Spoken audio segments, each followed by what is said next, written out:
Hola, muy buenas tardes a todos y a todas. Habla el profesor Guido de Estudios Sociales y estoy haciendo un tutorial de acompañamiento para resolver la guía de poblamiento y diversidad cultural americana precolombina, ¿sí? Que es la guía que estamos viendo acá desde el celular. Estoy manejando este programa para ir acompañando un poco de la idea y de las actividades que se deben trabajar. ¿Cuál es la finalidad o cuál es el aprendizaje que como profesor espero que logremos al realizar esta guía? Es describir a grandes rasgos la vida de forma, la forma de vida, perdón, de algunos de los pueblos precolombinos, indígenas, y sobre todo asociar las características y modos de vida a ciertos lugares del territorio del continente. Entonces, la pregunta básica y la pregunta clave que lo hacíamos al principio del curso es si el ser humano como tal, como especie, surge en América o viene desde otro lugar, ¿sí?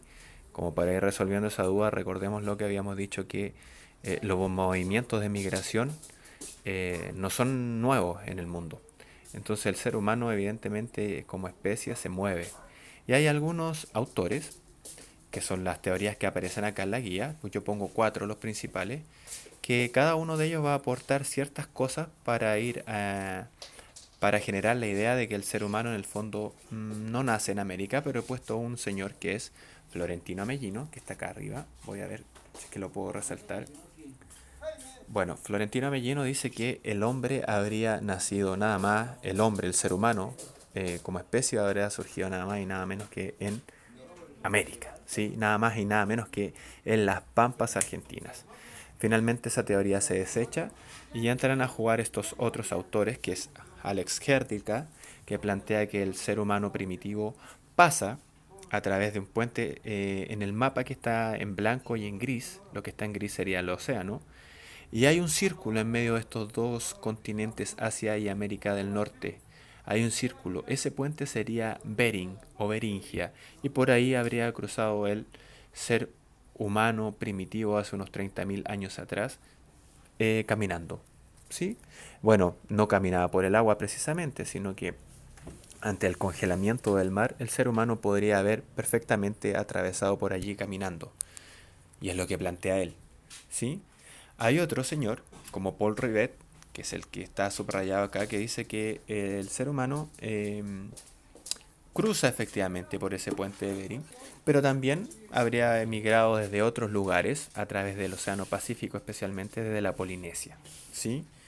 Y así cada uno de estos señores va tirando sus ideas, sus teorías, sus postulados. Y está este señor último que vemos acá, que es Méndez Correa, que él postula que entre los años 6000 a 2000 antes de Cristo, eh, las masas de hielo del Antártico, bueno, dejó algunas islas australes, ¿sí? Algunas islas antárticas, y por allí algunos seres humanos primitivos hubieran, pudieron haber cruzado entonces rodeando las costas de la Antártica, llegando al extremo sur de América, al extremo sur del continente, rodeando muy cercano a la Antártida a través de estas islas. ¿Sí? Entonces, teniendo en cuenta estas teorías, vamos a desarrollar esta actividad, la actividad número uno que aparece acá en pantalla, que es de mapa. En la actividad A, usted lo que debe hacer es marcar esas rutas, la ruta que cada uno de estos autores propone, con un color o con una simbología específica para cada autor.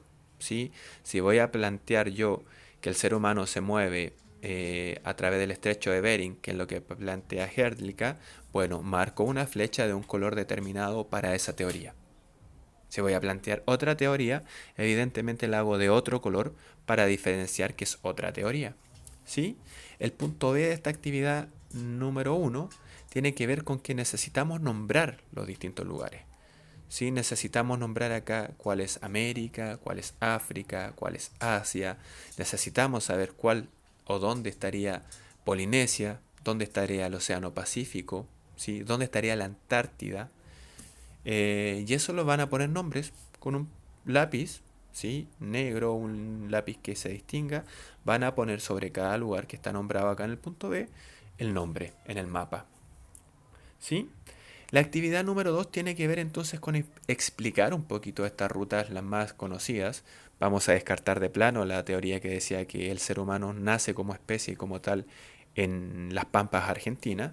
Eso se descartó, ¿sí? Básicamente porque la prueba que tenía este autor era un hueso, aparentemente de ser humano, que era muy, muy antiguo. Era el resto de ser humano más antiguo del continente. Y por lo tanto, si estaba ahí, quería decir que el hombre había surgido de acá. Pero finalmente se logra comprobar que ese hueso, que pretendía ser el más antiguo de los seres humanos, en realidad no era de un ser humano y que correspondía a una calota, a un fémur de un felino ya extinto. Entonces su teoría se va al suelo porque esos restos más antiguos no eran de seres humanos. ¿Sí? Entonces acá le pregunta por básicamente una pequeña comprensión de lectura. ¿Por qué la ruta de Bering? Ah, no, perdón. Dice, número uno, ruta de la Polinesia. Y dice la pregunta, ¿por qué esta ruta se llama también de los puentes de islas del Océano Pacífico? ¿Quién es el que la propone? La 2, la ruta de Australia y Antártica, la ruta australiana y de la Antártica. ¿Qué rasgo, qué características encuentra el autor que la propone para señalar esto? ¿Por qué él dice lo que dice? ¿Por qué plantea lo que plantea? ¿A partir de qué prueba? ¿Sí?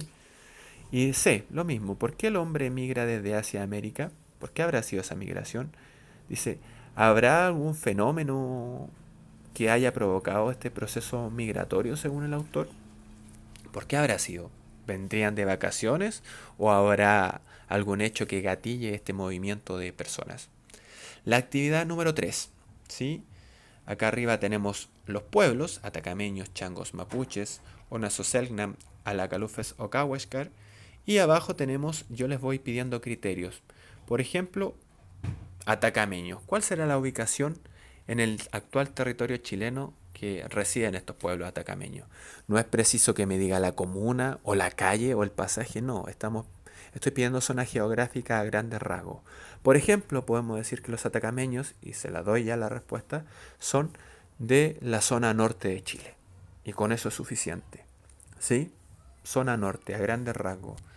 Y acá voy pidiendo entonces algunas características de organización social, el modo de alimentación. ¿Qué comería, no sé, esta gente que vivía en el desierto? Sería lo mismo, por ejemplo, los changos, ¿sí? Ellos vivían en los valles del norte chico, y sobre todo, perdón, en la costa del norte chico y del norte grande también, porque se movían muchísimo, son bandas de cazadores y recolectores. Entonces, ellos vivían en la costa, en el mar. ¿Comerían lo mismo que los mapuches, por ejemplo, que disponían de tierras para la agricultura? Entonces yo les voy preguntando esas características. Y sobre todo la parte última dice característica que los distingue de otros grupos, de otros indígenas. ¿Sí? ¿Será lo mismo ser un ona, un canoero del extremo austral de Chile con ese frío, esa cantidad de viento y lluvia, que ser un atacameño que vive en pleno desierto, uno de los desiertos más áridos del mundo? Entonces ahí ustedes señalan alguna característica distintiva de estos grupos que estamos nombrando. Para eso pueden buscar en libros de historia de sus hermanos pequeños o de ustedes mismos, ¿sí? En enciclopedias, en atlas o también en internet. ¿Sí? Y la actividad final y número 4 tiene que ver con un texto que es de Domingo Namuncura, y él plantea la realidad de los pueblos indígenas hoy, en la actualidad. Este texto no dice acá el año, pero ha de ser como del 2000 en adelante. Se comienza a tratar la problemática indígena en la actualidad, en nuestro territorio, y él plantea una serie de cosas, de injusticias y de elementos que para él han impedido que se desarrolle una situación de igualdad con respecto de los pueblos indígenas. ¿Sí? Y es una pequeña comprensión de lectura. Trabajamos en el ámbito del lenguaje, la lectura como tal, pero también vamos a trabajar el trasfondo del texto de la historia y vamos a reflexionar en torno a ello. Por ejemplo, la pregunta número 1 dice, según el texto, ¿qué cambios ha experimentado el mundo indígena en el Chile actual? No, a nosotros se nos pueden ocurrir muchas cosas, pero como vamos a trabajar en base a la lectura, lo vamos a hacer desde ahí. ¿Qué dice el texto? ¿Sí? B. ¿Qué tipo de acciones evitan que se cree un ambiente de equidad según el autor. ¿Qué está impidiendo que haya igualdad según el autor? C. ¿Cuál sería un cambio ideal que pudiera llegar a producirse según lo que plantea este mismo autor, que ya dijimos es Domingo Namuncura, acá abajo en negrita está? ¿Sí? Eso, chiquillos y chiquillas, es de esperar que nos vaya muy bien con todo lo que está aconteciendo y en el sentido de poder ejercitar también la mente para distraernos de repente de ver tanta televisión y tantas cosas que están sucediendo. Es muy muy buena herramienta entonces trabajar con esto y lograr generar nuevos aprendizajes. Que esté muy bien, abrazos grandes para todos y nos estaremos viendo.